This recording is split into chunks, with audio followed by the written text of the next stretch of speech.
guys, welcome to the show. I'm Andrew. And I'm Travis. Well, today we're doing our preview for the Detroit Lions as we transition into training camp for the NFL.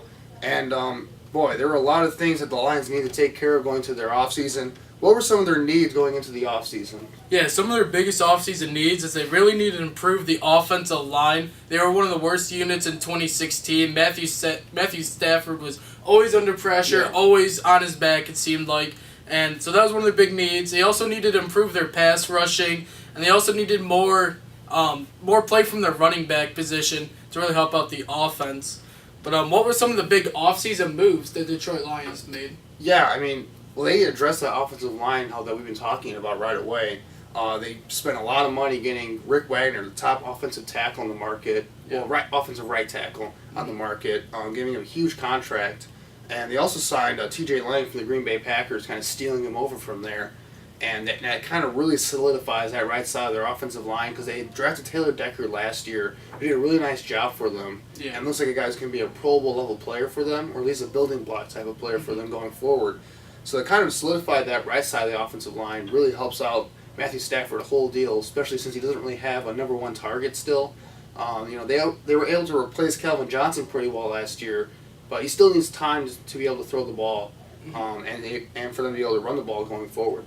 Yeah, I thought those great offseason moves by the Detroit Lions. Obviously, we thought that offensive line was their biggest need, and to go out and get probably two of the biggest offensive linemen free agents, that was a fantastic move by them. They really shored up that right side of the offensive line, and they also ended up trading their 2018 sixth-round pick for offensive tackle Greg Robinson from the Rams, which, after Taylor Decker got injured, they needed to find some depth at that position. And he's a former number 2 overall lineman. I think he could still be pretty valuable for them. I think, a change of scenery will really help them. But what's your opinion on this trade? Yeah, I mean, I'm not too sure. I mean, it's a 6th-round pick, so you're not really losing that much. Yeah. But, Greg Robinson at this point in his career is probably just a backup at best.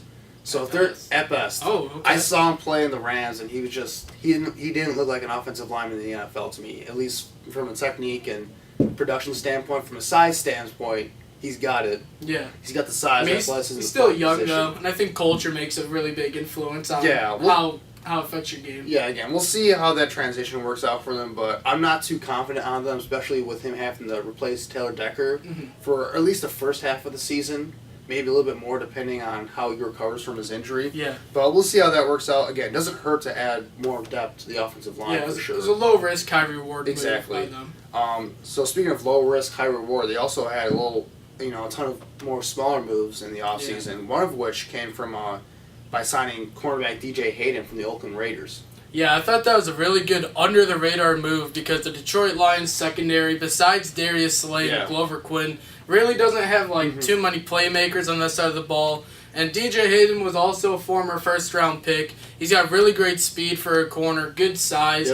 Yep. He's struggled with injuries and inconsistency in the past, but I think a move to a contending team like the Lions, maybe, that'll help rejuvenate his career, help him get back on track. And he doesn't really need to be the number one shutdown corner because they got Slay. They just need him to do well enough to man the number 2 wideout. Yeah, exactly. Darius Slay is a shutdown corner, or as close to a shutdown corner as you can get in today's NFL. So if they can just get solid play from DJ Hayden on that side of the ball for them, I mean, that's good enough, I think, in terms of kind of solidifying that secondary a little bit. Yeah. And another under-the-radar signing was they signed linebacker Paul Warlow from the Atlanta Falcons. With DeAndre Levy, they ended up releasing him. He's kind of been he was their cornerstone player for a while, and now he's gone. What do you think about this signing? Well, he doesn't really replace DeAndre Levy in terms of, when DeAndre Levy was healthy, he was one of the better 3-down linebackers in the league. You're not getting that with Paul Warlow. You're getting guys pretty solid. He's good depth if you have a good enough talent ahead of him, but he can step in and be a solid starter for you for a 16-game season. So, again, it's a low-risk, high reward type of situation where, they're not really asking him to be that much for them, but he can be a solid starter for them for this season. Yeah, and they also, in the draft, they drafted Gerard Davis, so I think he can kind of be like a mentor to him, and he also brings that winning experience from Atlanta. You got to play in the Super Bowl, so that'll help, in the Lions locker room. But what were some of the key losses the Detroit Lions had? Well, we talked about how Taylor Decker, the injury to Taylor Decker, is Yeah, a that's huge a loss big for them on loss. their offensive line. That left tackle position is maybe the second most important position in football besides the quarterback position. Yeah. So if you're losing that to protect your guy like a Stafford who needs protection in order to be most successful, that can be a big loss for them, especially if Greg Robinson doesn't pan out and continues to struggle. But another one is Anquan Bolden, because we talked about how they need to replace Calvin Johnson going into last season. Well, Anquan Bolden, doesn't replace Calvin Johnson, obviously, but he's a big part of their wide receiving core because he kind of played that hybrid tight end, hybrid slot wide receiver role on third downs or when they wanted to spread out teams a little bit. He provided a lot of matchup nightmares for opposing defensives. Yeah, it wasn't the Anquan Bolden in prime, but I think he still finished with like 7 touchdowns. Yeah. He was really Matthew Stafford's safety valve, and he was really big in the red zone for the Lions. He's got like the size, he's got great hands, so he's a really good red zone threat for them. So losing a guy like that, that will hurt a little bit, but you can always find a replacement for a young guy. Exactly. Too.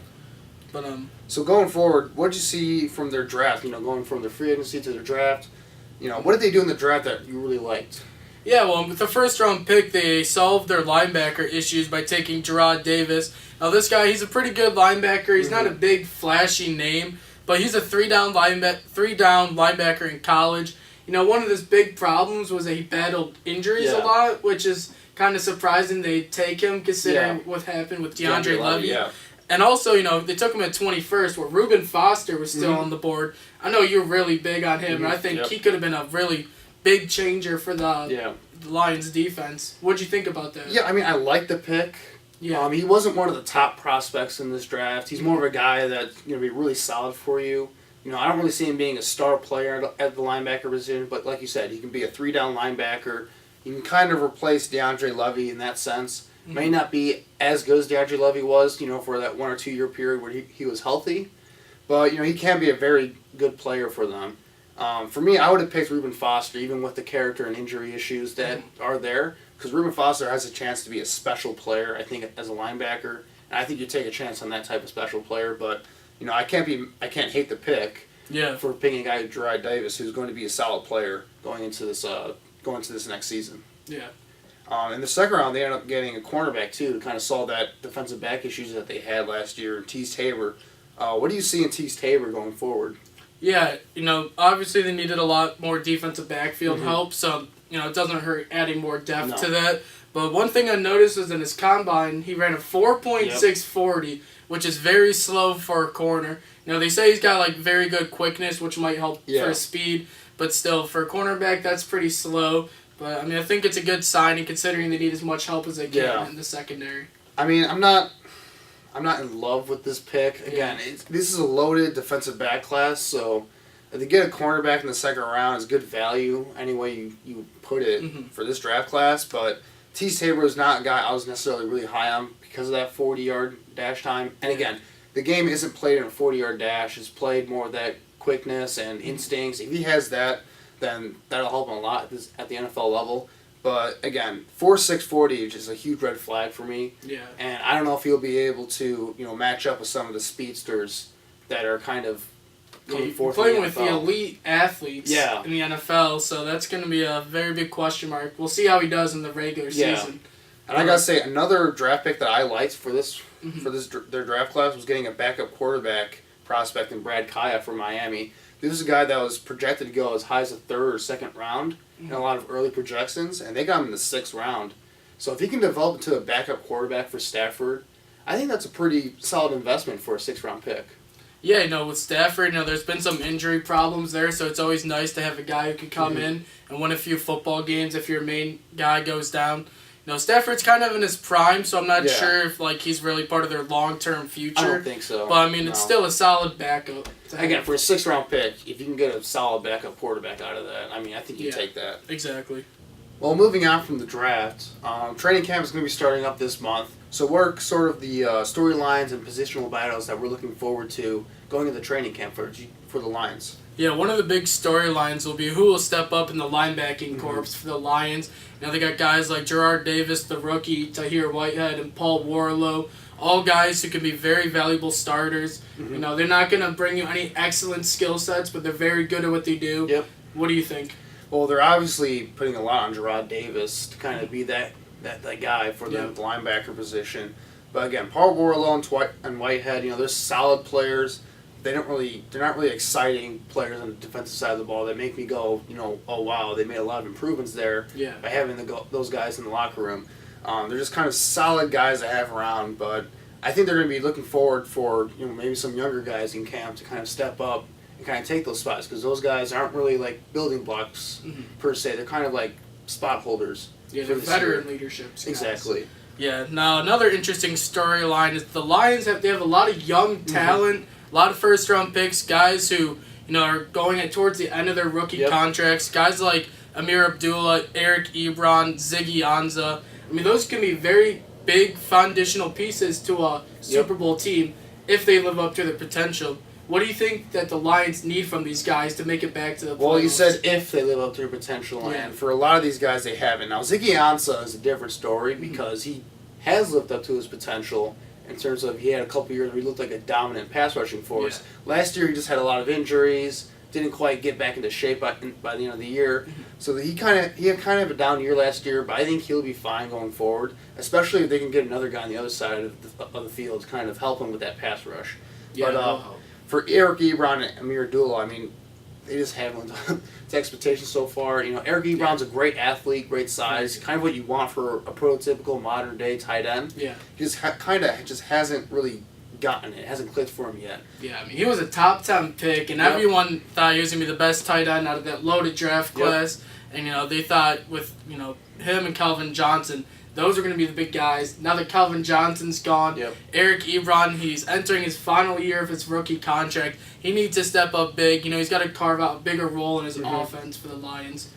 Yeah, and we talked about how they needed to address their running back position. Yeah. They really didn't do that. Yeah, they didn't do in this much. offseason. So they're kind of really putting a lot of expectations on Amir Abdullah to kind of step up and be that guy that they thought they were going to get when they drafted him. Yeah. Just kind of that big playability guy that he might not be a workhorse for them, but 10 to 15 touches a game can give you some big plays.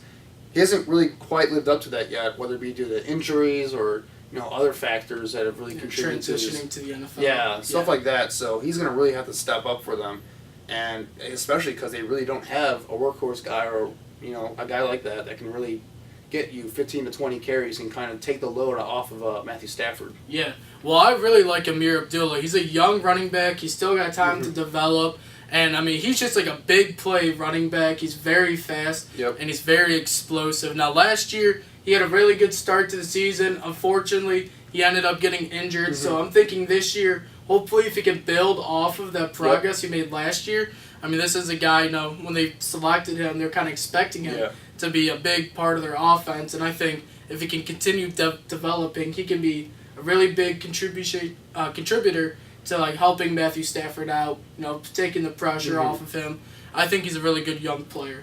Yeah, well, moving on from that, for me the biggest storyline is who's going to replace Taylor Decker at left tackle, because he might not be out the entire year. From what I've been hearing, he's going to be out the first few games at least, maybe the first half of the season.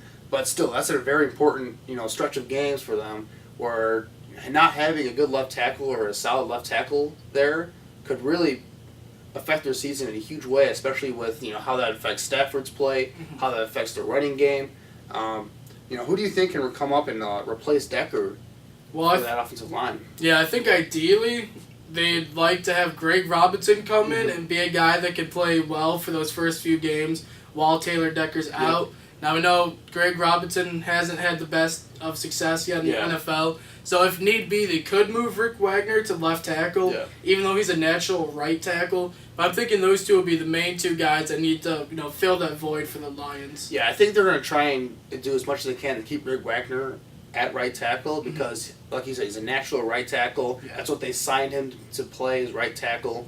So I think they're going to do as much as they can to try and keep him there. But if Greg Robinson can't cut it, which I probably think is going to happen because I'm not really high on him coming from the Rams, then that could be a huge problem for them where they might have to move Wagner over to left tackle.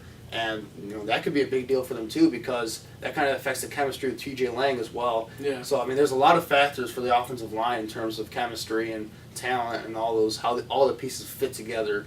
having Taylor Decker healthy is definitely going to improve that offensive line when he gets back. But until then, they're kind of stuck in this, area where what do we do here? Yeah. And that kind of affects Stafford too, because Stafford had a really good year last year. Yeah, his first year post Megatron, he did a great job. But can that be sustained with a lackluster offensive line, or just not having the weapons he has? Yeah. That he's been used to having.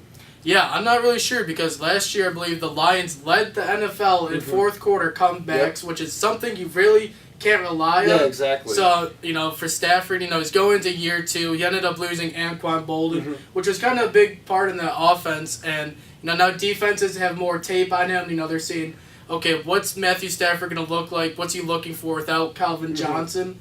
And now they have more tape to see kind of like what he does. So, obviously Matthew Stafford will be the biggest role in the Lions getting back to the playoffs. It's all about, can he keep that success he had in his first year without Megatron? Yeah, like you said, that sustainment of fourth quarter comebacks, it's not going to happen again. Yeah. They're going to need to find other ways to win games besides just relying on Stafford to lead them to miracle victories in the fourth quarter. Because, it's a game of inches in the NFL, and it's a game of luck at a lot of times in the NFL. So you could argue that they got lucky in a lot of those games last year in order to win those games. So and they're going to have to find out ways like running the ball, playing better defense. They're going to need to do those things first in order to win games. And they can't rely on this, as long as you keep it close, Stafford will win the game for us. You can't rely on that this year, because what if Stafford does have a down year? Yeah. It's very possible. So we'll see there. But, that's our preview for the Detroit Lions. Let us know what you think in the comment section below. Obviously, they're kind of been an inconsistent team over the last few years, so it's kind of hard to predict them and see where they're going to be at. But I think there's a lot of talent on this team going forward. Yeah, I think there's a lot of talent, a lot of young players. They've always been a borderline playoff team. Yeah. Hopefully this year they can replicate their success last year and try to contend for the division title in the NFC North. But thank you guys so much for watching. The next team we'll be covering is the Minnesota Vikings. Then after that, the Chicago Bears. And then we'll be making a video determining how many wins we think each team will get at the end to finish off the NFC North. Yep. Thanks, guys, for watching.